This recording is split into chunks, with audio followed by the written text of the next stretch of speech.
थोड़े pre break it was 75 और सो। तो सब सेट होते हैं तब तक एक दो मिसलेनियस प्रोविज़न कर लेते हैं। मैंने टिक मार्क किया ही है जहाँ से बाकी है, so nothing to worry. Page मैंने जो नोट्स दिए उसमें पेज 27 से 2-3 pages of miscellaneous we are doing and then we go for core provisions. Okay, तो आज हम ऐसा टारगेट तो करते ही हैं कि 90% चैप्टर का इंपॉर्टेंट हिस्सा खत्म कर देते हैं।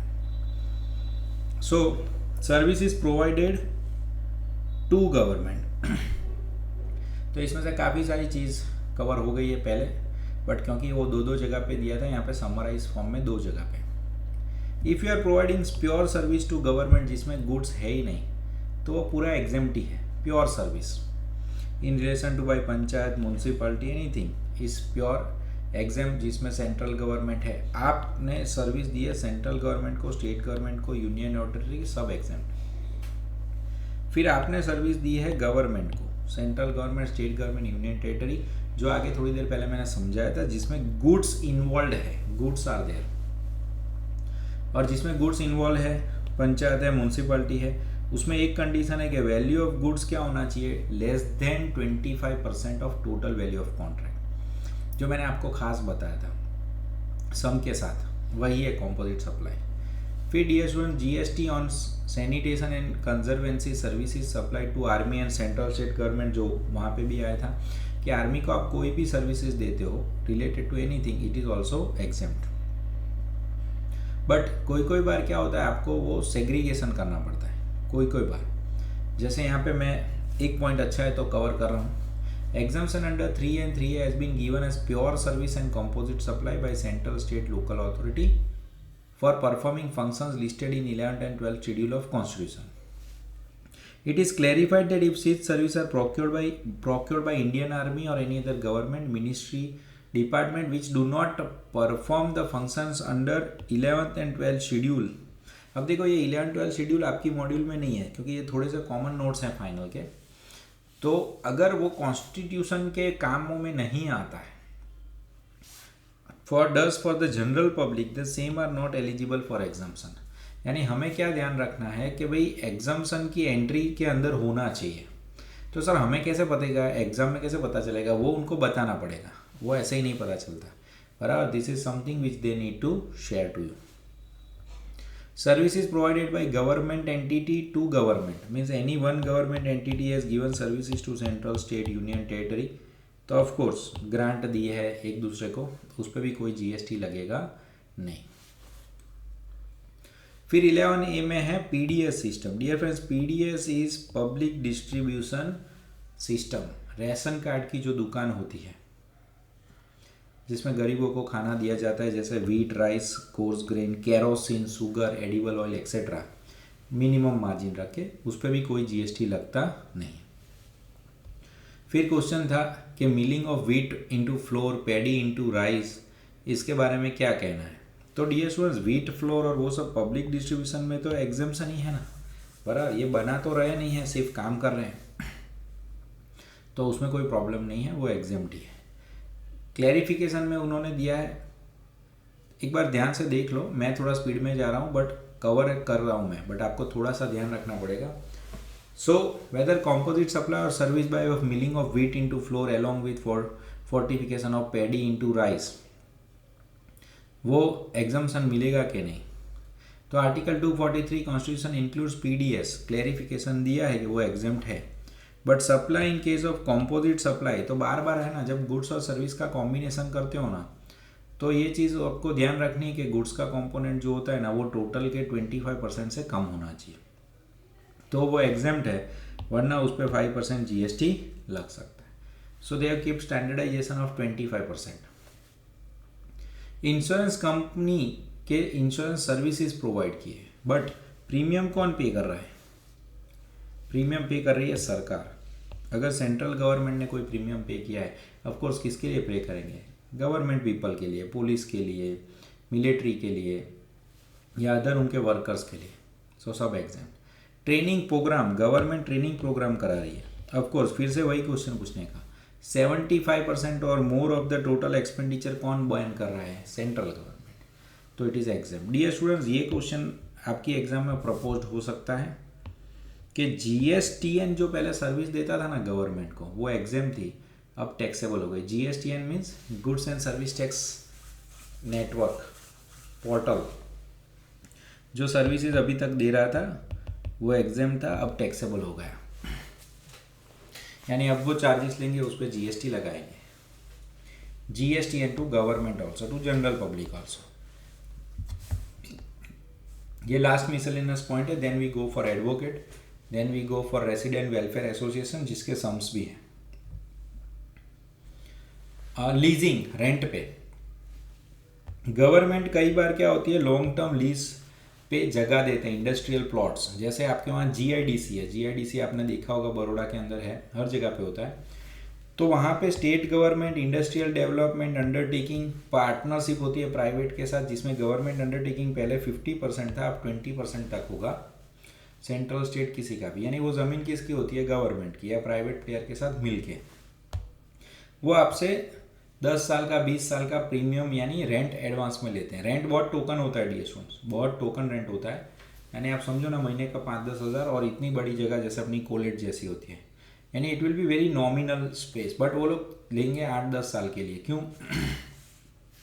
या देखो लॉन्ग टर्म लीज 30 ईयर्स और मोर, क्योंकि उनको पता है कि भाई कोई इंडस्ट्री सेट तुरंत 2-3 साल में नहीं होगी भाई, उसमें थोड़े सालों लगते हैं फैक्ट्री बनने में, प्रोडक्शन होने में, सेल होने में, तो वो उस तरह से आपसे सपोर्ट करते हैं।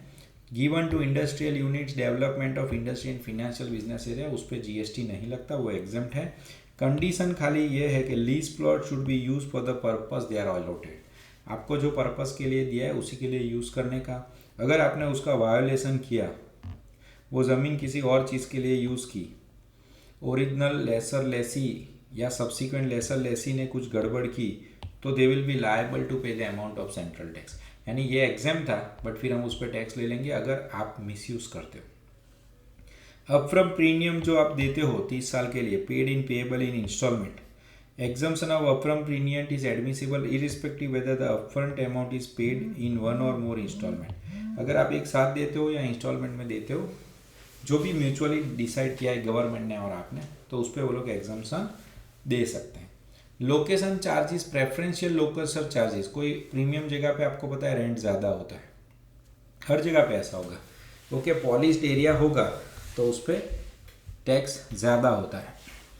जैसे अपना है कॉलेज जो है गेंडा सर्कल, वो प्रीमियम लोकेशन है, वहाँ पे रेंट ज़्यादा होगा in compare to other place.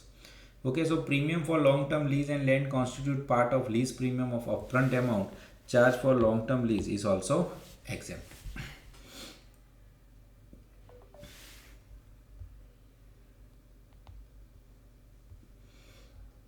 ये क्वेरी कौन पूछ रहा है? PSP educate India to everyone है भाई, अपना अपना नाम लिखो, मस्ती वस्ती मत करो। अभी निकाल दूंगा ग्रुप में से अभी से। जॉइंटली वाई, सब्सिक्वेंटली, जॉइंटली कौन से पॉइंट से आया वही पता नहीं चला भाई।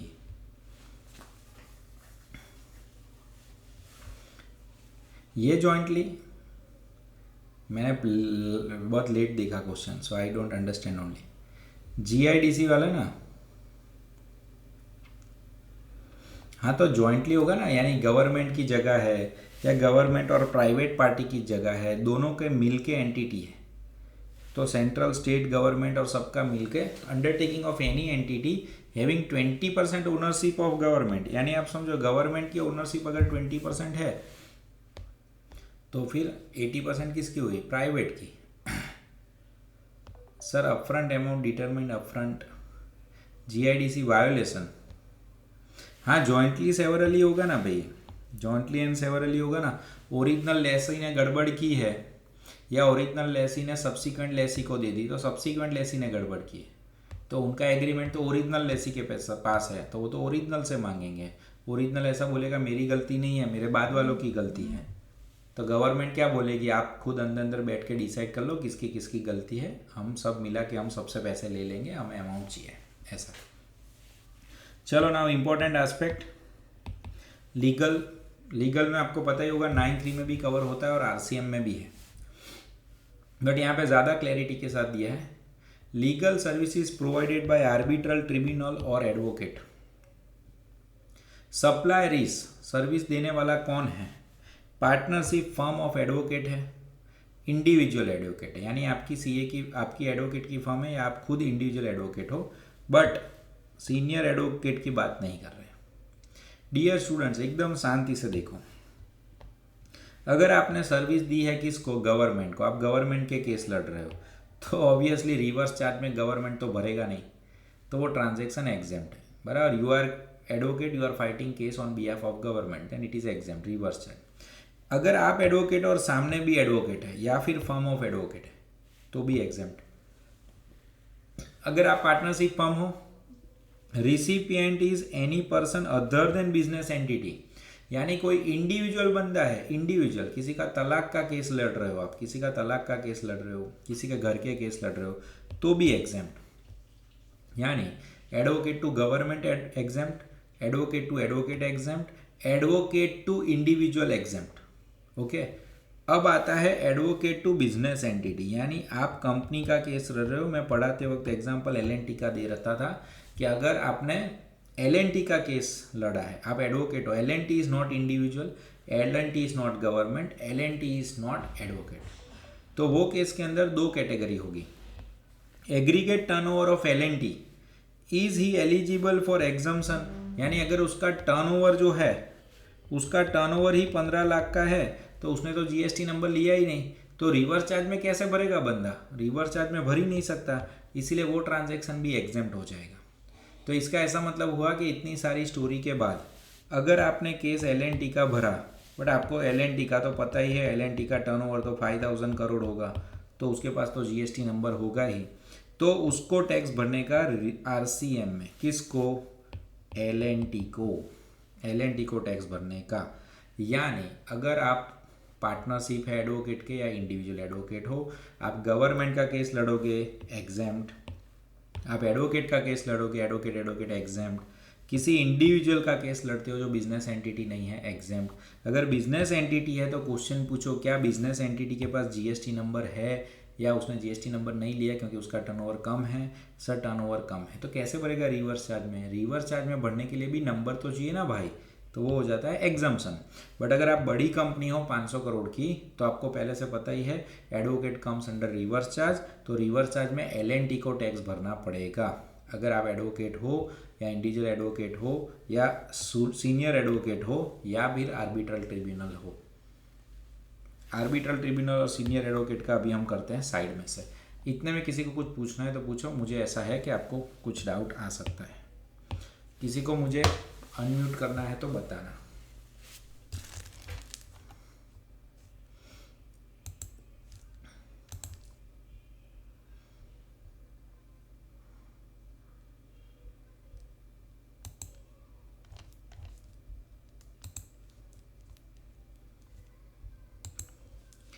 किसी को अनम्यूट करना है तो बताओ, किसी की क्वेरी है तो टाइप करो।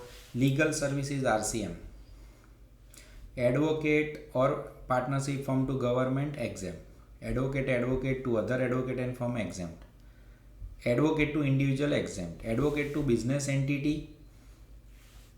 सर ये 15 लाख टर्नओवर कहाँ से ला? एज्यूम किया है बिजनेस एंटिटी है बट 20 लाख से कम टर्नओवर है, तो जीएसटी नंबर नहीं है, जीएसटी नंबर नहीं है तो रिवर्स चार्ज में कैसे भरेगा? रिवर्स चार्ज में नहीं भर सकता, तो एग्जेम्प्ट। बट अगर आपका टर्नओवर 5000 करोड़ है, 5000 करोड़ की तो ज़रूरत भी नहीं, 20 लाख से ज़्यादा है, 40 लाख से ज़्यादा है, then you are liable for GST. Then again advocate is not going to pay DS funds, LNT is going to pay under reverse charge. Is it okay sir? Goods component exact 25% हो तो, ऊपर वाले example की बात कर रहे हो Swati, exact 25% होना तो टैक्सेबल हो जाएगा, क्योंकि वो मेरे हिसाब से लेस देन 25, क्या लिखा है, in the composite supply should not be more than 25% से ज़्यादा नहीं होना चाहिए, यानी एग्जैक्ट 25 तक एग्जेम्प्ट है, एग्जैक्ट 25 तक एग्जेम्प्ट है, 25 से थोड़ा सा भी ज़्यादा हुआ तो टैक्सेबल।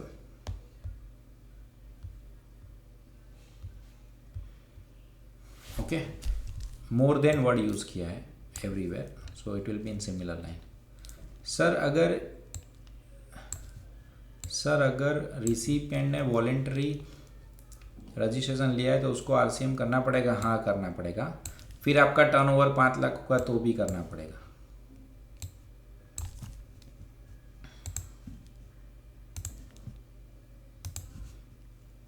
चलो अनम्यूट करके जिसको क्वेश्चन पूछना है। सर एडवोकेट को एग्जाम्प्ट करने का रीज़न क्या है? बेटा एडवोकेट को रीज़न कुछ नहीं है, न्याय महंगा हो जाएगा, बराबर। कोई दुख में है, कोर्ट में झगड़ा हो रहा है, डिवोर्स का केस है, वो ऐसे भी दुखी है, फिर उसकी फीस पे जीएसटी फिर से लेने का, न्याय लेने के लिए टैक्स भरना पड़े तो इट्स वेरी ऑड। सेक्शन 24 है ना कंपल्सरी रजिस्ट्रेशन, हाँ तो उसमें आरसीएम को कंपल्सरी बोला है कि जो भी आरसीएम को सर्विस दे रहा है उसको कंपल्सरी रजिस्ट्रेशन देने का। मेरे क्वेश्चन ना कर पड़ी। तो सेक्शन 24 है ना compulsory registration in certain cases, तो उसमें आरसीएम को कंपल्सरी बोला है कि उसको रजिस्ट्रेशन लेने का है, तो वो लेगा तो फिर उसको जीएसटी भरना ही पड़ेगा ना सर आरसीएम। बट किस में लेगा वो? जीएसटी पोर्टल पर लेगा रजिस्ट्रेशन। नहीं ऐसा नहीं। आरसीएम में कितनी सारी सेक्शन है? This advocate is not only RCM. 9(3) section में 16 आइटम है। 9(3) के अंदर 16 items are there under RCM. तो वो दूसरे के लिए है, इसके लिए नहीं है। इसके लिए तो क्लियरली मना किया है, तो जरूरत ही नहीं। 9(3) सेक्शन जो अपना है उसमें पूरा लिस्ट है। जैसे उसके अंदर एक इंडिपेंडेंट डायरेक्टर है, पता होगा तो याद है। Independent director means director, whole time director not liable for GST because they are taking salary. But independent director है जो मीटिंग अटेंड करता है तो उसको रिवर्स चार्ज में भरनी पड़ेगी, ऐसा था। तो वहाँ पे 16 आइटम है। वो रूल इसके लिए नहीं है। इसके लिए तो स्पेसिफिकली मना किया है कि भाई आपका जीएसटी नंबर नहीं है तो मत लो।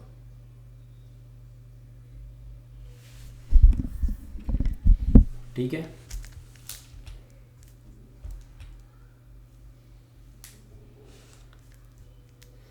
चलो एनीवन एल्स?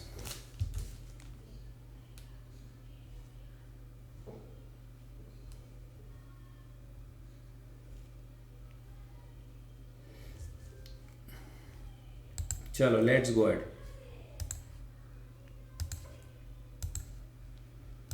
सो ये हो गया लीगल सर्विस के बारे में। फिर आता है सप्लायर अगर सीनियर एडवोकेट है या सप्लायर आर्बिट्रल ट्रिब्यूनल है, तो ये नीचे से एरो आया। अगेन एरो के अंदर थोड़ा ध्यान से देखोगे, अगर recipient other than business entity है,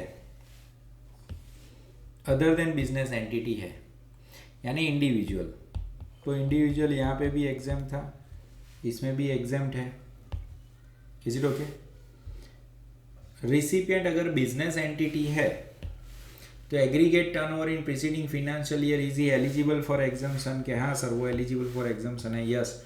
यानी 20 लाख से कम टर्नओवर है तो एग्जाम्प्ट, और नहीं वो 20 लाख से ज़्यादा है तो फिर taxable under RCM. Okay, recipient is an advocate of firm तो भी, and if recipient is again government authority and government entity तो again it is exempt. Is it okay? Sir फर्क क्या है ऊपर और नीचे? एक फर्क है, ध्यान से देखो। अगर आप पार्टनरशिप फर्म थे और इंडिविजुअल एडवोकेट थे और आपने पार्टनरशिप फर्म को और इंडिविजुअल एडवोकेट को सर्विस दी तो वो एग्जाम्प्ट है। Is it okay? बट अगर आप सीनियर एडवोकेट हो या आर्बिट्रल ट्रिब्यूनल हो और आपने सर्विस किसको दी, अगर आप सीनियर एडवोकेट हो और आपने सर्विस दी है एडवोकेट की फर्म को, और कई बार आपकी एडवोकेट की फर्म बड़ी है और रजिस्टर्ड है अंडर जीएसटी, तो अगर वो रजिस्टर्ड है अंडर जीएसटी तो in that case what will happen? अगर एग्जाम्पशन है तो चिंता नहीं, बट अगर आप रजिस्टर्ड हो तो आपको रिवर्स चार्ज में टैक्स भरना पड़ेगा। मीन्स अगर सीनियर एडवोकेट ने सर्विसेज एडवोकेट को या फर्म ऑफ एडवोकेट को दी है और वो firm of advocate is already under GST और रजिस्टर्ड, टर्नओवर उनका ज़्यादा है, एग्जाम्पशन बेनिफिट नहीं मिल रहा है उनको, तो आरसीएम में भरना पड़ेगा. सो this is only little bit odd part, rest is simple.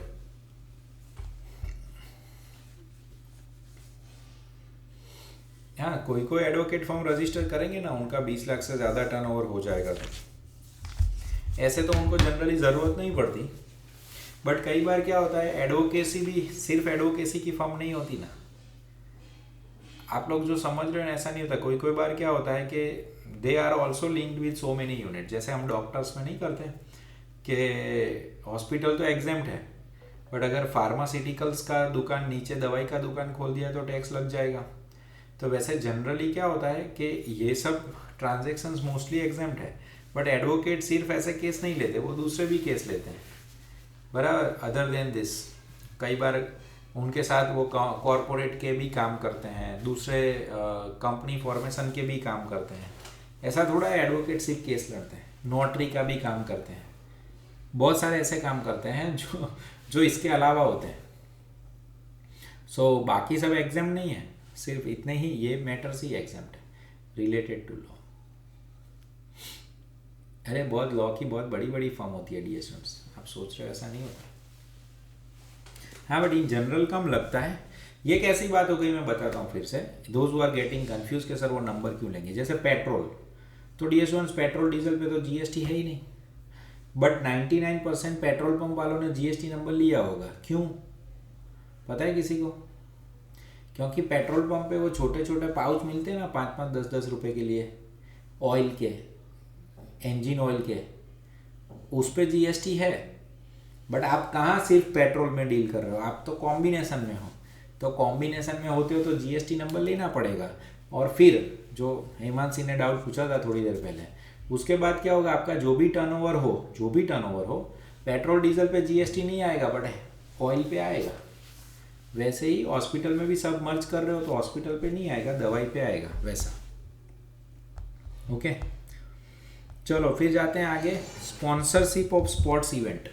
Dear friends, sponsorship of sport events, sponsorship कौन दे रहा है? इतने लोग दे रहे हैं तो सब एग्जाम्प्ट. ओके, नाम शांति से देखने का.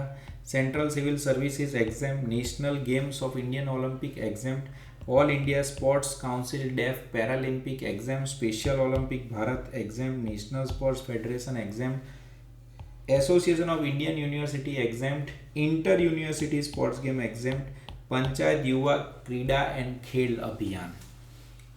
सर ये नाम याद रखने हैं, हाँ एक एक बार पढ़ के याद रख लेने का. इन लोगों का स्पॉन्सरशिप सर्विस है तो सब एग्जाम्प्ट. ओके, फिर इसका प्रैक्टिकल मिलेगा आपको, इसका सम मिलेगा इन मॉड्यूल. क्या है? Performance by artist. Okay, performance by artist, service by way of performance of folk dance, classical art. Dear students, performance of folk dance and classical dance यानी भारतनाट्यम, कथक, वो सब चीज़ की बात कर रहे हैं. Music, dance, theatre exempt. Okay, ये सब एग्जाम्प्ट है. फिर थिएटर यानी क्या समझते हो आप लोग? थिएटर यानी क्या समझते हो? Picture. Dear students, theatre means what do you interpret as theatre?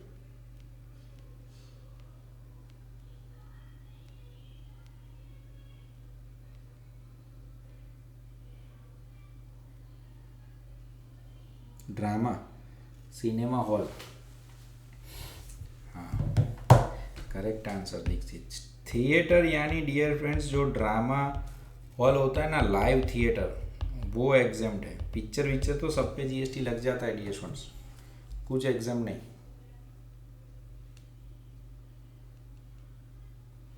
बराबर, कुछ एग्जाम नहीं, सब पे जीएसटी लग जाता है. ओके, इसका प्रैक्टिकल मिलेगा आपको. ये पॉइंट खत्म हो तो एक बार देख लेना. This will be in your module page number 5.94. तो कथक वो सब होगा तो सब एग्जाम्प्ट है. बट अगर आप वेस्टर्न डांस करते हो तो टैक्सेबल.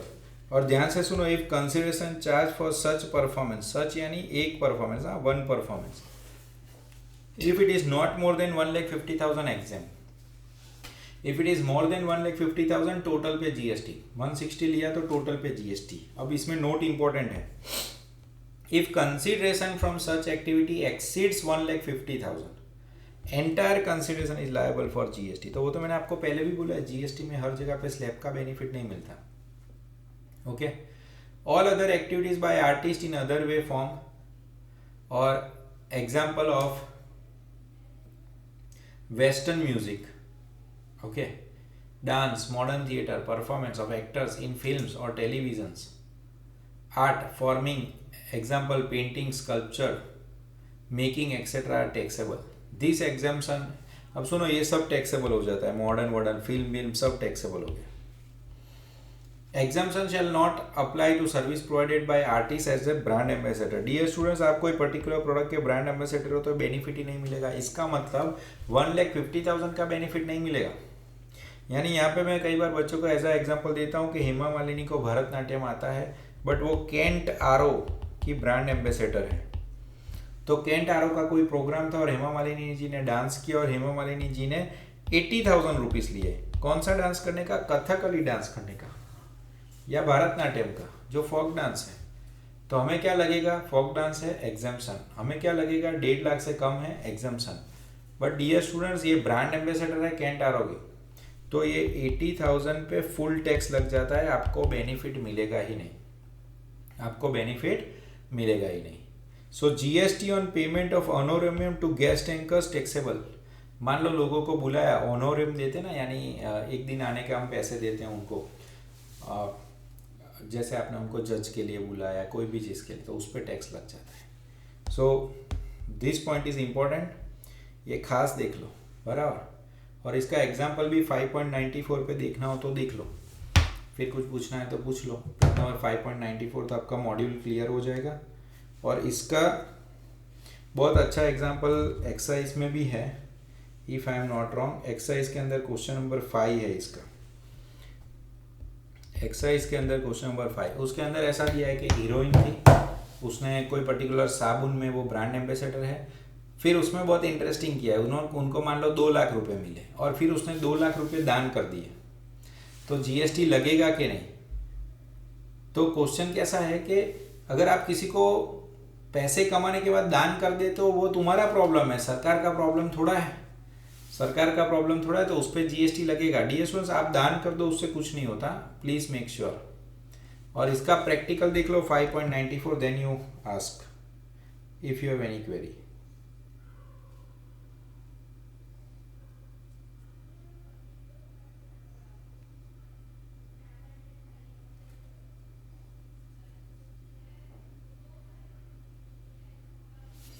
हाँ, तो ये बराबर है ना, क्या प्रॉब्लम है?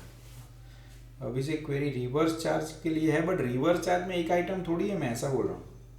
रिवर्स चार्ज में 16 आइटम्स आ गए, तो वो ये रूल एडवोकेट के लिए नहीं है, ऐसा मतलब है, इसीलिए, वरना वो लिखते ही क्यों? Why they will write down like that कि उनको रजिस्ट्रेशन की लिमिट का बेनिफिट मिलेगा। दूसरी जगह पे नहीं बोलते, सिर्फ एडवोकेट में ही बोलते हैं।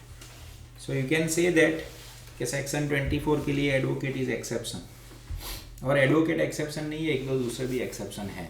सेक्शन 9(3) पढ़ोगे तो पता चलेगा। जैसे इमूवेबल प्रॉपर्टी के रेंट है ना, इमूवेबल प्रॉपर्टी रेंट, मान लो कि तुमने 9 लाख की ग्राउंड लिया सरकार से इमूवेबल प्रॉपर्टी रेंट पे, तो इमूवेबल प्रॉपर्टी रेंट पे भी जीएसटी है, रिवर्स चार्ज में है।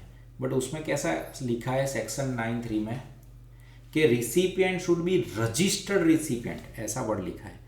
तो इसका भी ऐसा मतलब होगा कि अगर आप जीएसटी में रजिस्टर्ड नहीं हो तो टैक्स नहीं लगेगा, रजिस्टर्ड हो तो लगेगा। यस का क्वेश्चन है, सर अगर सीटीपी थिएटर सर्विस प्रोवाइड करता है तो उसको तो एडवांस टैक्स भरना होगा ना? हाँ, सीटीपी को तो बेटा एडवांस टैक्स भरना ही पड़ता है, सीटीपी को तो कुछ बेनिफिट नहीं मिलता। जैसे ही आप सीटीपी की दुनिया में गए, so you are liable for GST. Have you seen dear students 5.94 page practical?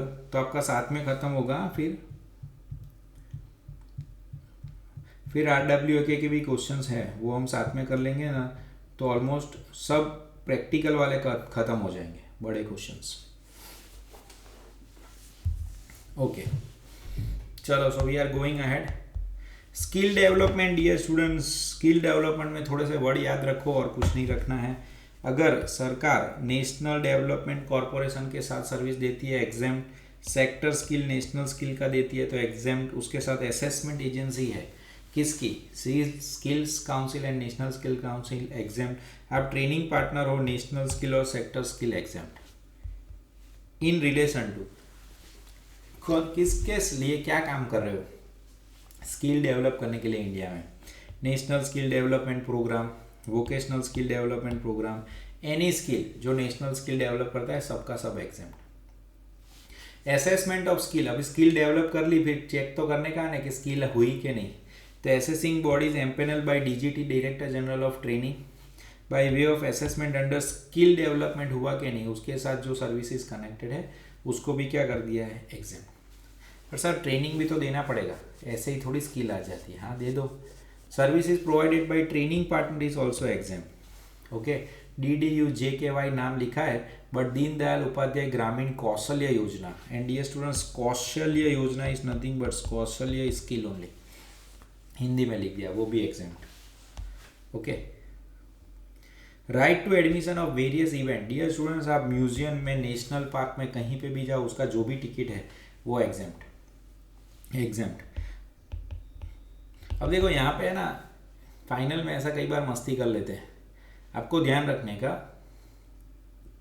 Entry 79, admission to museum national park exempt, admission to protected monument, आप ताजमहल में गए, कुतुब मीनार गए, वो सब exempt, monument archaeological site exempt. Admission to event, अब सुनो ध्यान से, अगर आप सर्कस देखने गए, डांस देखने गए, theatrical, drama, ballet, award function, pageant, musical performance, recognise sporting body, planetarium, सब एग्जाम। बट कब, अगर आपका ticket is not more than 500, not more than 500 means if your ticket is 600 you are liable for GST। कितना, पूरा 600 पे, 500 तक ही exempt है। अब इंस्टीट्यूट क्या बहुत स्मार्ट है, कई बार क्या करती है, circus, dance, award function, recognise ये सब रखेंगे बराबर, फिर 2 टिकट रखते हैं, एक 400 की एक 600 की। हमारे दिमाग में क्या होता है, 500, 500 से कम है एग्जाम, 500 से ज़्यादा है टैक्सेबल। ध्यान से सुनो, फिर वो 600 रुपये में टिकट किसकी रखते हैं पता है, ये 4 में से 1-2 होंगे और एक यहाँ से उठा के लेके आएंगे, नेशनल पार्क और म्यूजियम। नेशनल पार्क और म्यूजियम की टिकट 600 रुपये, टाइगर रिजर्व जो कि 600 रुपये। अपना मगज में 500 है, लिमिट है ने, बट डियर स्टूडेंट्स वो 500 की लिमिट एंट्री 81 के लिए, ऊपर के लिए नहीं है, म्यूजियम के लिए नहीं है, नेशनल पार्क के लिए नहीं, वो तो एंट्री अलग है, 79 अलग है, 79A अलग है, ये एंट्री नंबर 81 के लिए limits. Okay, so this is going to be very much extreme अगर ये पूछते हैं तो, बाकी बच्चों को थोड़ा सा डिफिकल्ट रहता है। देन फुल ऑफ प्रैक्टिकल्स, और मॉड्यूल में ही नई 5 से 6 इलस्ट्रेशन है इसके ऊपर, and technical questions possible. Okay, सब ध्यान से देखो, ये सोसाइटी की बात हो रही है। Services by an unincorporated body and non profit entity.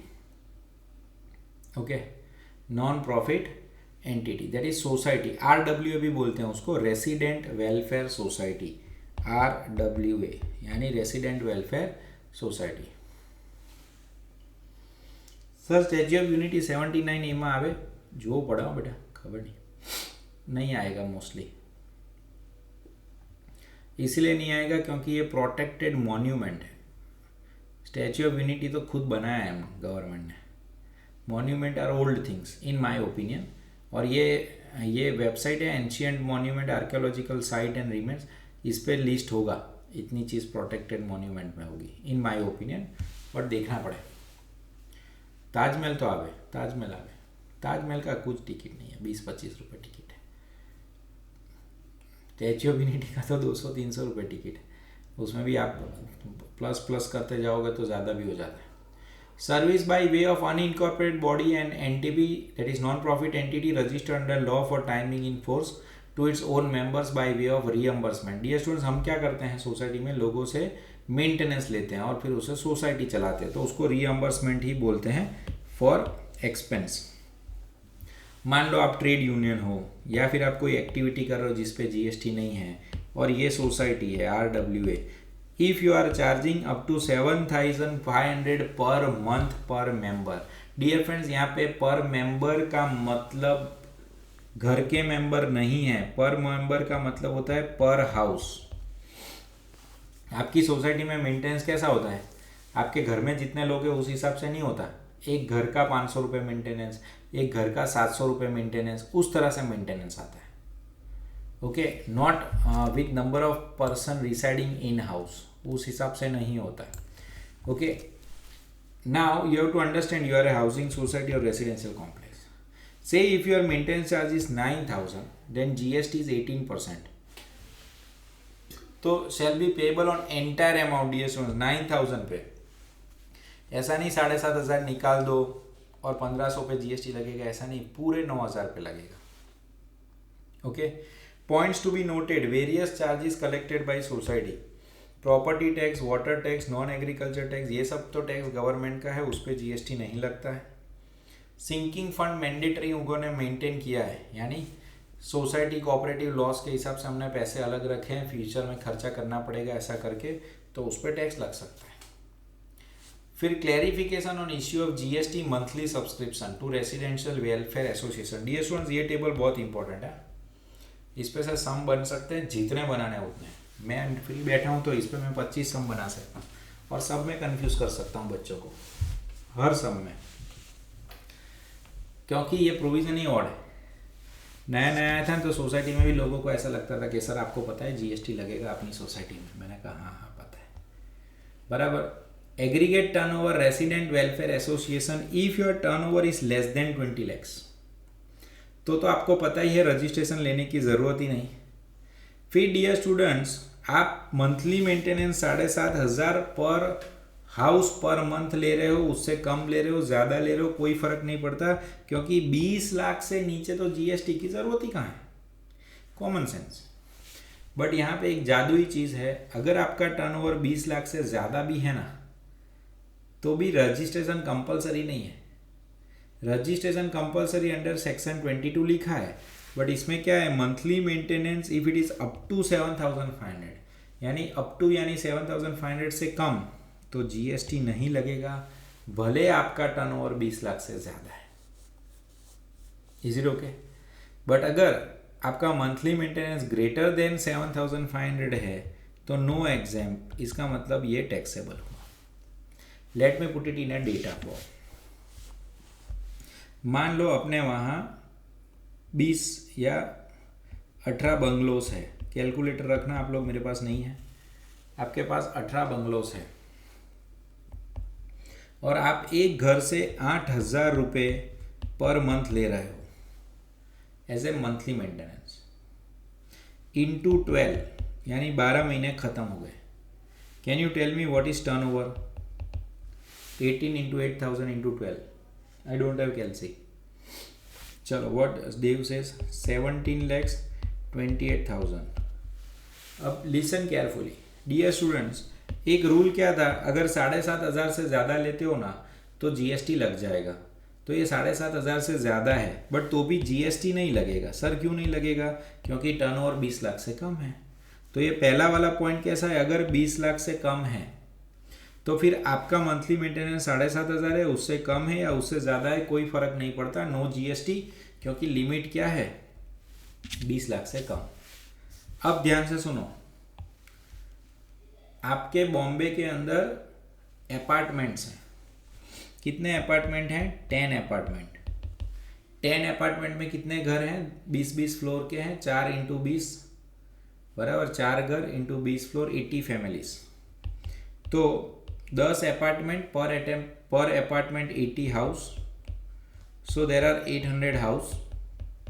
You are charging only 1,000 rupees per month maintenance, that is less than 7,000, less than 7,500, but multiply with 12 months, यानी ईयरली टर्नओवर कितना होगा? ईयरली टर्नओवर कितना होगा? 800 into 1,000 into 12, Aditya says 96 lakhs। Is it okay? 96 lakhs होगा, छो सब साथ में। अब ध्यान से देखो, thank you dear students. 10 apartment यानी 10 फ्लैट्स, एक में 20 माल, 20 एक फ्लोर पे 4 घर, 20 माल में 80 हाउस, 800 घर है, 1000 रुपये खाली मंथली मेंटेनेंस है, तो भी टर्नओवर क्या होगा? 96 लैक्स। चलो बताओ, इस पे जीएसटी लगेगा? इस पे जीएसटी लगेगा डियर स्टूडेंट्स? नहीं लगेगा। क्यों नहीं लगेगा? क्योंकि भले लिमिट ज़्यादा है बट मंथली मेंटेनेंस क्या है? 1000 रुपये। जीएसटी कब लगता है? ध्यान से सुनो, 2 कंडीशन फुलफिल होनी चाहिए, 20 लाख से ग्रेटर और पर हाउस 7,500 से ग्रेटर। इन दोनों का कॉम्बिनेशन होगा ना तो ही जीएसटी लगेगा, वरना नहीं लगेगा। तो ये आपको ध्यान रखना है। Okay, so that way you have to keep a combination. दूसरा, अगर आपने जीएसटी नंबर ले लिया तो टेंशन करने जैसा नहीं है। एक बार आपने जीएसटी नंबर लिया तो फिर आप क्रेडिट ले सकते हो। आपकी सोसाइटी में आप मोटर रिपेयर करा रहे हो, लोगों को रखा है, जिम सर्विस करा रहे हो, कोई जिम के एसेसरीज परचेस किए, कोई नल बिगड़ गया तो वो परचेस किया, सोलर पैनल लिया, उसका जीएसटी अगर आप लेते हो तो RWS entitled to take ITC of GST paid by them on capital goods or goods and input services, or goods and input services. Okay, so when a person owns 2 or more flats in housing society, मान लो कि 2 घर है आपके एक society में, तो dear students आपको 7,500 नहीं 15,000 भरने पड़ेंगे। 7,500 नहीं 15,000, क्योंकि यहाँ पे आपका मंथली मेंटेनेंस जो है ना वो पर हाउस है, पर मेंबर नहीं। Okay, so the ceiling of 7,500 per month per members are applied separately for each residential apartment. Note लिखना है, no GST.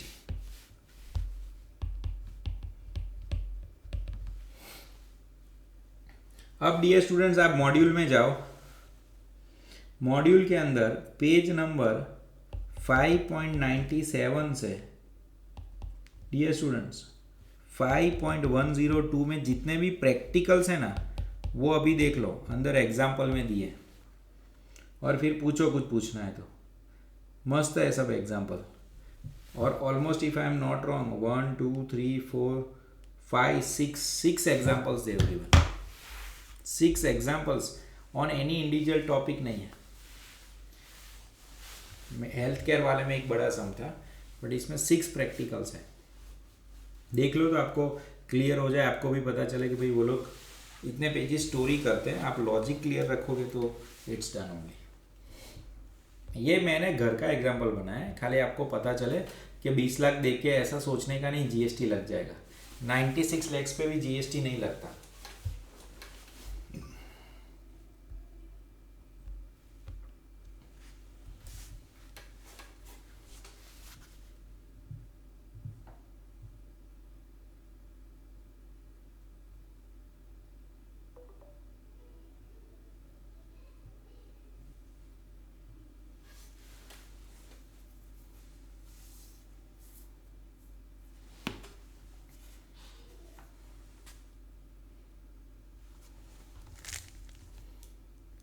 एक बार देख लो, किसी को कुछ डाउट है तो।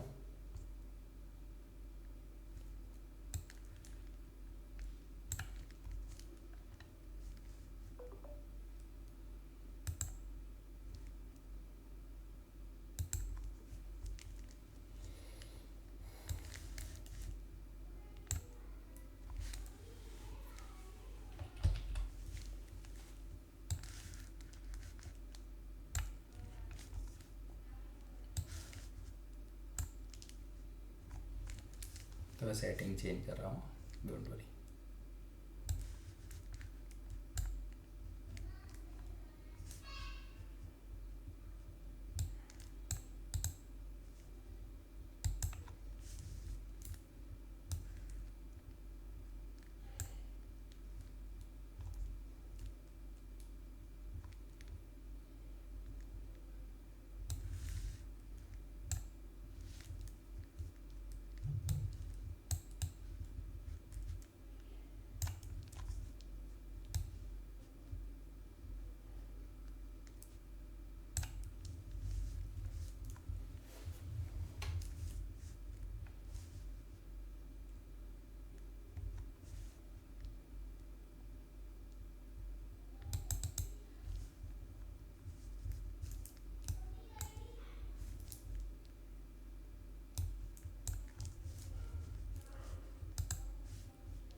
Done, dear students?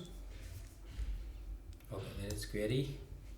Sir, health service, life insurance, health insurance, life insurance, health insurance, इस पे क्रेडिट क्यों ब्लॉक है सर? वो तो पर्सन के बेनिफिट के लिए। हाँ, but health insurance, life insurance आप लेते हो तो बात अलग हो गई, बट कंपनी अगर लेती है तो वो तो इनडायरेक्ट बेनिफिट हुआ ना। यानी आप समझो, if you take your own insurance it a different story, but company उसके 100 एम्प्लॉय का इंश्योरेंस लेगी और वो गवर्नमेंट को सेट ऑफ देना पड़ेगा, वो उनको देना नहीं है इसीलिए। बाकी दे तो सकते हैं कोई ऐसे, बट स्टैट्यूटरी ऑब्लिगेशन होगा तो देना पड़ेगा।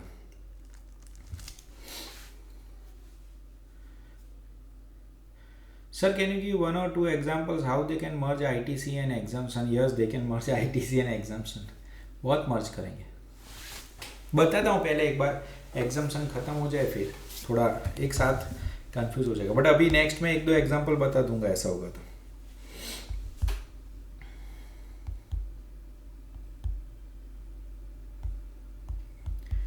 चलो dear students, 77A services related to welfare of labor, farmer etc. to non profit entity। तो अगर आपने कोई अनइनकॉर्पोरेटेड बॉडी है, जैसे वेलफेयर ट्रेड यूनियन हो गया, वैसी कोई चीज़ नॉन प्रॉफिट एंटिटी आपने बनाई, तो उस पर जीएसटी नहीं लगेगा अगर वो आप एक्टिविटीज़ लोगों के हित के लिए, इंडस्ट्री, एग्रीकल्चर, लेबर और फार्मर्स के लिए कर रहे हो, promotion of trade, commerce, industry, agriculture, art, science, culture, sports, education etcetera, environment के लिए कर रहे हो, तो उस पर हम टैक्स नहीं लगाएंगे अगर आप मेंबरशिप फी 1000 रुपये से कम ले रहे हो पर मेंबर पर ईयर। कोई भी ट्रेड कॉमर्स, यानी आपने एक छोटा सा कोई ऑर्गेनाइजेशन बनाया, मेंबरशिप फी 1000 रुपये से पर ईयर कम है, तो उस पर हम जीएसटी लेंगे नहीं। अदर एग्जाम सर्विस के अंदर डियर स्टूडेंट्स, गोइंग कंसर्न, ये आपका यूनिट शेड्यूल 2 में भी आता है। अगर आपका ट्रांसफर ऑफ गोइंग कंसर्न है, बिजनेस ऑन गोइंग है और आप बेच देते हो, on going business as a whole और इंडिपेंडेंट पार्ट, तो उस पर जीएसटी नहीं लगता है, वो एग्जेम्प्ट है। But after transfer, after shut down, यानी अगर बिजनेस बंद हो गया उसके बाद आप बेचते हो तो उस पर जीएसटी लग जाएगा। Okay, so transfer of going concern means it's a running business which is capable of being carried by the purchaser as independent business, then there will be no GST. Such sale of business whole is comprising of sale of immovable property, goods, transfer of asset, employee etc. इसलिए उस पर GST लगता नहीं है। Simple, going concern पे GST नहीं लगता, business बंद हो जाए उसके बाद लगता है। Supply of service associated with cargo of Nepal Bhutan. Nepal Bhutan अपने खास दोस्त है डियर फ्रेंड्स, इंडिया के साथ लैंडलॉक कंट्रीज। ऐसे तो देश अलग है, बट इतने अच्छे दोस्त हैं कि वहाँ जाने के लिए आपको पासपोर्ट नहीं चाहिए, बस से जा सकते हो। तो लैंडलॉक कंट्रीज है, means by road you can go. So GST on transportation of empty container running from Nepal, Bhutan after delivery of transit to India is also exempt. Anything related to Nepal, Bhutan is exempt only dear friends. फिर dear students, ये residential property है, important है आपकी exam के लिए। ये module में नहीं है बट आपकी अमेंडमेंट शीट में आएगा। Okay, not in module but institute का जो अमेंडमेंट शीट है उसमें आपको दिखेगा। Renting of residential property for residential purpose, ये लास्ट सबसे इंपॉर्टेंट वाले पॉइंट में। फिर मिसलिनियस में मैं आपको आईटीसी एग्जाम्पशन मर्ज करके बता दूँ। Renting of residential property for residential purpose, dear friends, it is house residential property, this is office, shop, commercial property. अगर आपने कॉमर्शियल प्रॉपर्टी रहने के लिए दिया तो भी tax, commercial property commercial purpose के लिए तो भी टैक्स। यानी कॉमर्शियल प्रॉपर्टी है तो बहुत लंबा सोचने का नहीं। बट घर है, आपने घर रहने के लिए दिया, बट आपने घर रहने के लिए दिया बट उसने बाहर टेलर की शॉप खोल दी, यानी घर है बाहर दुकान बना दी, कॉमर्शियल प्रॉपर्टी है तो टैक्स लगेगा। घर रहने के लिए एग्जेम्प्ट था सालों से, बट रिसेंटली उन्होंने घर रहने के लिए दिया, आपने किसको दिया? किसी रजिस्टर्ड पर्सन को, तो टैक्स लगेगा। और अगर आपने जिसको दिया वो रजिस्टर्ड पर्सन नहीं है तो एग्जेम्प्ट हो जाएगा। सर इसका क्या मतलब हुआ? इसका ऐसा मतलब हुआ कि भाई दीक्षित का घर है और दीक्षित ने घर किसको दिया? देव को दिया रहने के लिए, देव उसके फैमिली के साथ रह रहा है तो वो एग्जेम्प्ट है क्योंकि देव रजिस्टर्ड बंदा नहीं है। पर दीक्षित का घर है और दीक्षित ने घर किसको दिया है? पीएसपी एजुकेट इंडिया को। PSP educate India registered firm है और उनके वहाँ जो सर आएंगे वो यहाँ पे रुकेंगे, बराबर, क्योंकि वो पढ़ाने आते हैं तो रुकते हैं, दूसरे दिन लेक्चर लेते हैं, फिर जाते हैं। तो in that case it is taxable, फिर उस पर जीएसटी लग जाएगा। इफ़ यू आर रजिस्टर्ड तो जीएसटी लग जाएगा। Is it okay? Residential renting of residential property is okay. ये थोड़ा ट्रिकी है अभी, बट इतना समझ में आया कि नहीं? बाकी है, ये ख़त्म नहीं हो गया, ये बाकी है, ख़त्म नहीं हो गया। इतना पता चला आप लोगों को? Okay, now stay focused. Explanation, इसके सम नहीं है मॉड्यूल में, इसलिए मैंने बोला ये ध्यान रखो। जब कोई चीज़ मैं बोलता हूँ ध्यान रखने का, तो आपको ध्यान रखना पड़ेगा थोड़ा सा। Everyone, explanation. For the purpose of exemption under this entry shall cover service by way of renting of residential dwelling to a registered person, where, ये दो पैराग्राफ ध्यान से देखो, registered person is a proprietor of a proprietary concern and rents the residential dwelling in his personal capacity for the use of his own residence, and such renting is on his own account and not that the proprietary concern. Okay, so explanation में क्या दिया? For the purpose of exemption अगर आपको चाहिए तो registered person अगर खुद है प्रोप्राइटरी कंसर्न में और उसने रहने के लिए जगह दी है तो। अब उसका एनालिसिस कितना ज़बरदस्त है, ध्यान से देखो डियर स्टूडेंट्स। लिटरली इसमें आपको सम घुमा फिरा के पूछेंगे, मॉड्यूल में नहीं है, आप देख लेना, मॉड्यूल में नहीं मिलेगा। Okay, but certain things are also in final, तो मैं अभी आपको बता रहा हूँ। ये इतने ऑप्शंस हैं। सप्लायर रजिस्टर्ड है, सप्लायर यानी कौन? पहले क्वेश्चन क्लियर करो, आंसर में मत जाना। सप्लायर यानी जिसका घर है वो, सप्लायर यानी जिसका घर है वो खुद ही रजिस्टर्ड है, यानी मेरा ही खुद है घर और मैं ही जीएसटी में रजिस्टर्ड हूँ। मेरी प्रॉपर्टी कौन सी है? कॉमर्शियल। यूज कौन सा है? रेसिडेंस। रहने वाला कौन है? रजिस्टर्ड के अनरजिस्टर्ड कुछ भी हो, मैं जीएसटी में हूँ ना, यानी मैंने सामने वाली पार्टी से टैक्स कलेक्ट करके सरकार को भर देने का, क्योंकि मैं ऑलरेडी जीएसटी में हूँ। Means I am supplier registered and I am dealing in commercial. तो फिर मेरे कॉमर्शियल प्रॉपर्टी में किसी को भी दूँ, कोई भी काम से दूँ, उस पर जो भी इनकम आएगी उस पर मुझे जीएसटी भरना है फॉरवर्ड चार्ज में। FCM stands for forward charge mechanism, RCM stands for reverse charge mechanism. Now it is interesting, ध्यान से देखो। अगर मेरी प्रॉपर्टी है बट मैं अनरजिस्टर्ड हूँ, मेरे पास जीएसटी नंबर नहीं है, मेरी प्रॉपर्टी है बट मेरे पास जीएसटी नंबर ही नहीं है, मेरे पास ही नहीं है, मेरी कॉमर्शियल प्रॉपर्टी है, मैंने किसी को बिजनेस के लिए दिया या किसी भी यूज़ के लिए दिया, टेनेंट जो है वो रजिस्टर्ड है, टेनेंट यानी रिसिपिएंट रजिस्टर्ड है, या फिर टेनेंट अनरजिस्टर्ड है, उस पर जीएसटी नहीं लगेगा। सर क्यों नहीं लगेगा? मैं जिस ओनर हूँ मेरा खुद का ही अनरजिस्टर्ड है, मेरे पास ही जीएसटी नंबर नहीं है। ध्यान से देखो, मेरे पास जीएसटी नंबर है ही नहीं।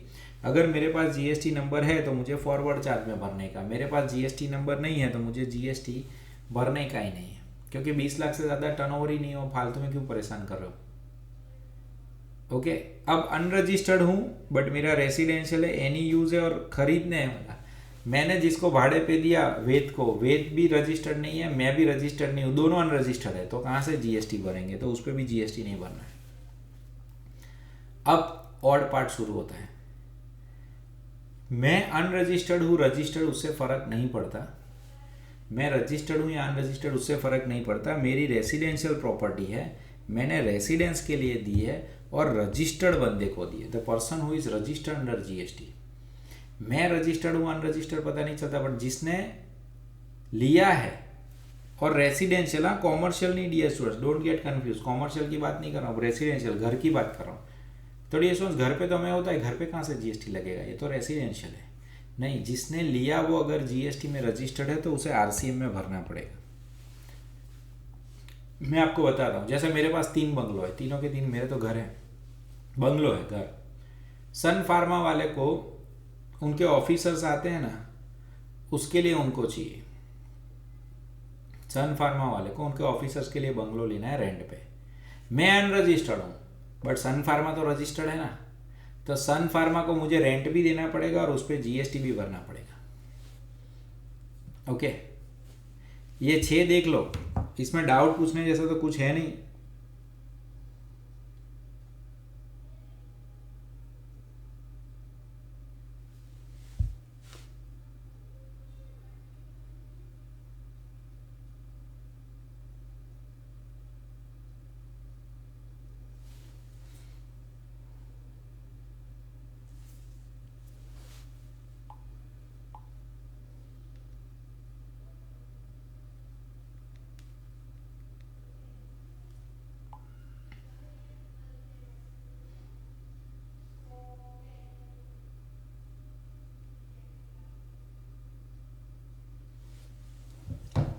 ओके, अब 7 नंबर देखो, मैं अनरजिस्टर्ड हूँ या रजिस्टर्ड प्रॉपर्टी रेसिडेंशियल है, दिया बिजनेस के लिए, दिया बिजनेस के लिए है और सामने वाली पार्टी कौन है, रजिस्टर्ड। तो डियर स्टूडेंट, सामने वाली पार्टी अगर रजिस्टर्ड है बराबर, और प्रॉपर्टी कौन सी है, रेसिडेंशियल। डियर स्टूडेंट्स, पहले एक चीज़ समझो, रेसिडेंशियल पे जनरली जीएसटी था ही नहीं। रेसिडेंशियल पे जीएसटी वो लोग क्यों लेके आए हैं?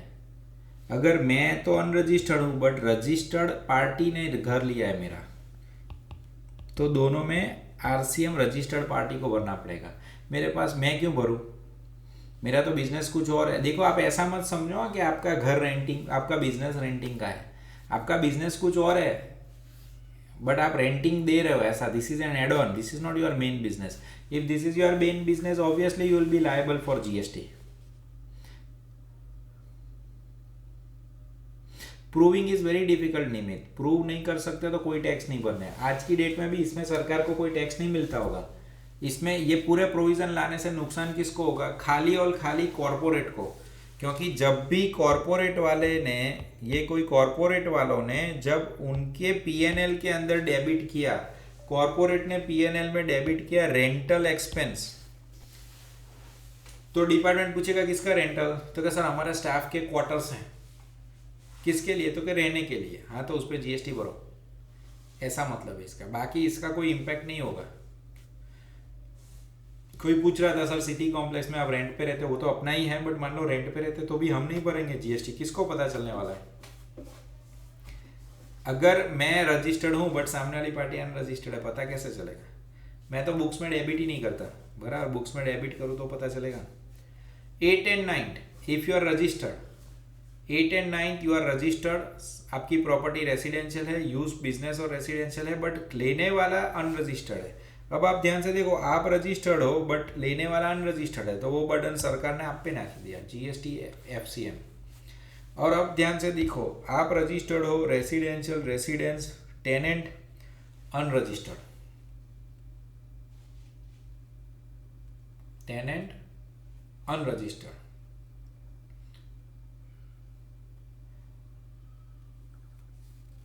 तो जीएसटी एग्जेम्प्ट। किसी को रहने के लिए घर दिया है तो डियर स्टूडेंट्स, इसको आप थोड़ा प्रॉपरली लिखना, क्योंकि ये है ना, आपको एक बार में समझ में नहीं आएगा। I am telling you honestly, ये थोड़ा सा कैसा है, गवर्नमेंट ने बनाया है थोड़ा सा टेक्निकल, ओके, उनको लेना है इसीलिए। बाकी ये गवर्नमेंट वाले आदमियों को बिठा के पूछेंगे तो वो खुद ही कंफ्यूज हो जाएंगे कि सर ये क्या था। Sir renting of residential property में रेसिपेंट अनरजिस्टर्ड है लेकिन उसका स्पाउस या कोई फैमिली मेंबर, देखो यहाँ पे जो रहते हैं ना वो फैमिली ही होना चाहिए, तो ही एग्जाम्प्ट है, बराबर। बट यहाँ पे सरकार ने क्या किया, as I said, if you are registered, remember यहाँ पे प्रॉब्लम कहाँ होता है वो देखो। पहले क्या था, पहले भी ये प्रोविजन था बट अमेंडमेंट किसका है पता है आपको, इसकी वजह से आया अमेंडमेंट। ये दो दिख रहा है आपको, देखो आप अगर थोड़ा शांति से एनालिसिस करोगे तो this will become easy analysis for you. Let me explain. Dear student, यहाँ से ऊपर तक का है ना, वो आप देखो ऊपर का सब है वो किसके लिए है, कॉमर्शियल के लिए। कॉमर्शियल के अंदर यानी कि आप भाड़ा शॉप दे रहे हो। डियर स्टूडेंट्स, रेंटल में तो जीएसटी कब लगेगा, अगर मैं बिल में ऐड करूंगा तो ही लगेगा ना। यानी अगर मैं रजिस्टर्ड हूँ तो फॉरवर्ड चार्ज में लगेगा, मैं रजिस्टर्ड हूँ तो नहीं लगेगा। कॉमर्शियल में तो प्रॉब्लम ही कहाँ है। फिर लास्ट का देखो, रेसिडेंशियल है, जिसने लिया वो अनरजिस्टर्ड है, बराबर। क्यों? क्योंकि यूज घर के लिए है तो उस पर जीएसटी मत लगाओ। बेचारा भाड़े पे क्यों रह रहा है? क्योंकि उसका खुद का घर नहीं है, इसीलिए। खुद का घर नहीं है, भाड़े पे रहे, उसको क्यों परेशान कर रहे हो? बट आप रजिस्टर्ड हो, बट आपने दिया है किसके लिए? रहने के लिए नहीं भाई, बिजनेस के लिए। बिजनेस के लिए है तो आप रजिस्टर्ड है तो भरो फॉरवर्ड चार्ज में। और अब बचा ये ऊपर वाला सेगमेंट, आप भी अनरजिस्टर्ड, वो भी अनरजिस्टर्ड, तो कहाँ टेंशन है?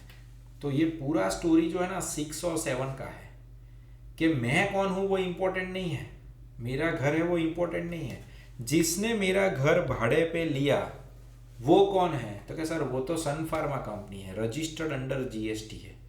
हाँ, तो फिर उनको पकड़ते हैं, फिर वो बिजनेस के लिए हो या रेसिडेंस के लिए हो, दोनों पे उन पे जीएसटी आरसीएम में ले लेना है। ओके, तो डियर स्टूडेंट्स ये थोड़ा सा ऑड प्रोविजन, बट एक बार आप लोगों को देख लेने का।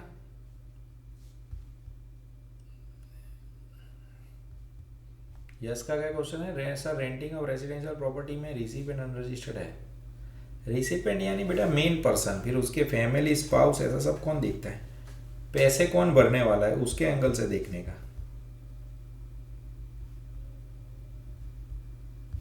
बाकी कुछ कोई देखता नहीं है।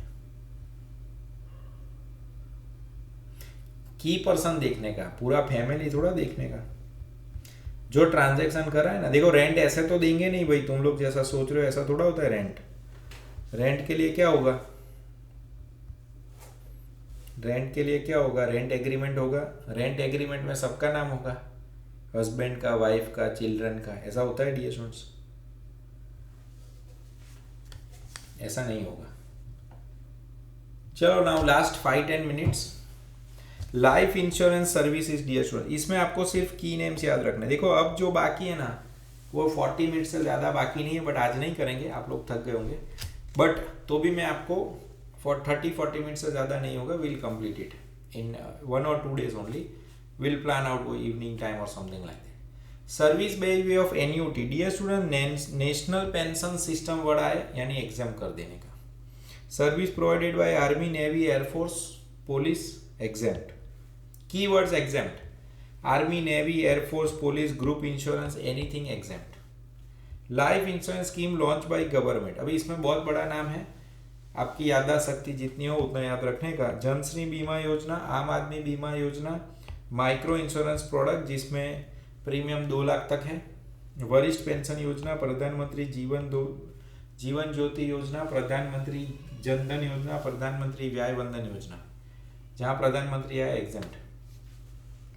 फिर ESIC, employee state insurance corporation जो भी सर्विस देती है सब exempt. EPF, employee provident fund services जो देती है सब एग्जेम्प्ट। कोल माइंस पीएफ जो भी सर्विस देती है सब एग्जेम्प्ट। नेशनल पेंशन ट्रस्ट जो देती है सब एग्जेम्प्ट। ये आपको याद रखना है, ये इंपॉर्टेंट है फॉर एग्जाम। मॉड्यूल में आईआरडीए पहले एग्जेम्प्ट था, अब टैक्सेबल है। सेबी पहले एग्जेम्प्ट था, अब टैक्सेबल है। Okay,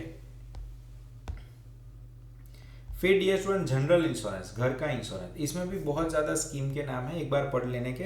hurt insurance, cattle insurance, tribal insurance, Janata accident, premia collected, Jan Arogya बीमा, राष्ट्रीय कृषि बीमा योजना, पायलट स्कीम, राष्ट्रीय स्वास्थ्य बीमा योजना, कोकोनट पाम इंश्योरेंस, प्रधानमंत्री सुरक्षा, बांग्ला शिष्य, प्रधानमंत्री फसल बीमा योजना, ये सब एग्जाम्पशन। Is it okay? फिर है general insurance and life insurance का री इंश्योरेंस। री इंश्योरेंस पता है ना, आपने इंश्योरेंस ले लिया फिर भी रिस्क था तो आपने री इंश्योरेंस लिया। किसका? ऊपर की सब एंट्री का। ये 35 और 36 एंट्री जो है उसका री इंश्योरेंस होगा तो भी वो सब एग्जेम्प्ट है। पेंशन है डियर स्टूडेंट्स, अटल पेंशन योजना exempt, government pension scheme exempt. इसमें एक एक वर्ड याद रखना है। ओके, तो इतना रखते हैं। 30-40 मिनट्स हायर साइड अदर, फिर मैनेजेबल। जयदेव सेज के सर कल 9:15 to 10:15, कल 9:15 to 10:15 डाउट सॉल्विंग है डीटी का, उसके बाद एग्जाम्पशन खत्म कर दो। તમે આવવાના છો ક્લાસમાં બધા બાળકો? અત્યારે હવે હેવી થઈ જશે. જે મિસેલિનિયસ છે ને એકવાર ફ્રેશ મોડમાં કરી લઈશું. कल आप लोग क्लास में आने वाले हो? हाँ ना आना बोलो ना, फिर मैं कर लेता हूँ. ओ मिक्स मिक्स आ रहा है सब. यस नो ओहो बस बस बस बस मिक्स हो गया.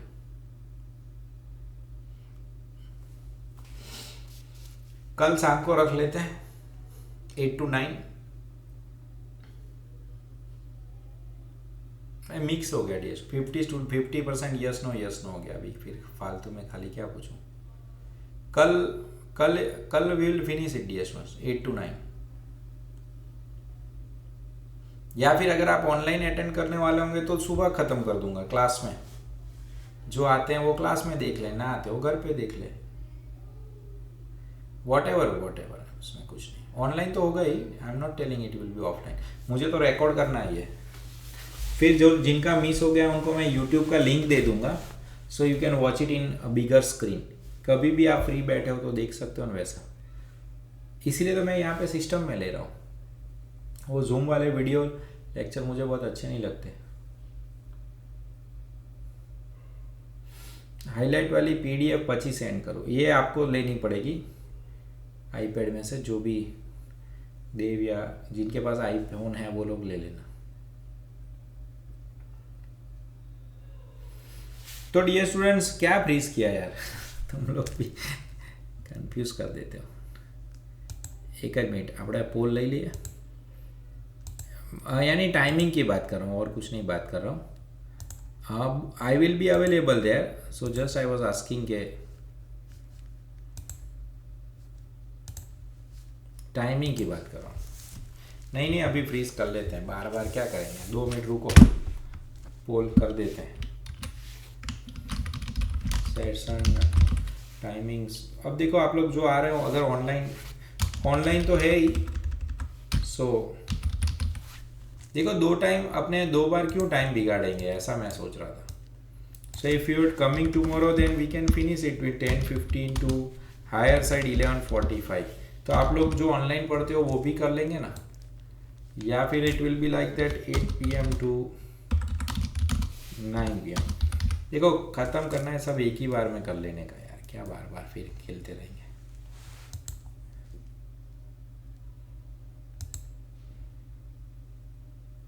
હેન્ડ રેસ કરાવી દો સર. અહીંયા જ વોટિંગ થઈ જશે. એમ મને તો નહીં ખબર. હું તો બહુ એટલું બધું ધ્યાન નહીં રાખતો. चलो पोल में मैं पूछ लीधु. मॉर्निंग के इवनिंग ये प्रश्न है. ऑनलाइन तो होगा ही. ऑनलाइन तो होने ही वाला है.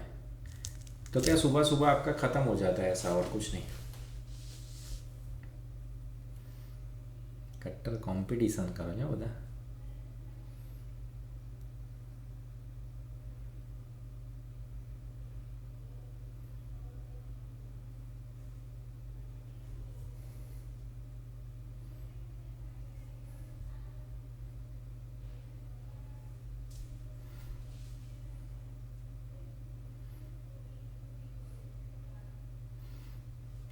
$61 जन है. 54 वोट કર્યું. 5 तो અત્યારે જ ઊંઘી ગયા.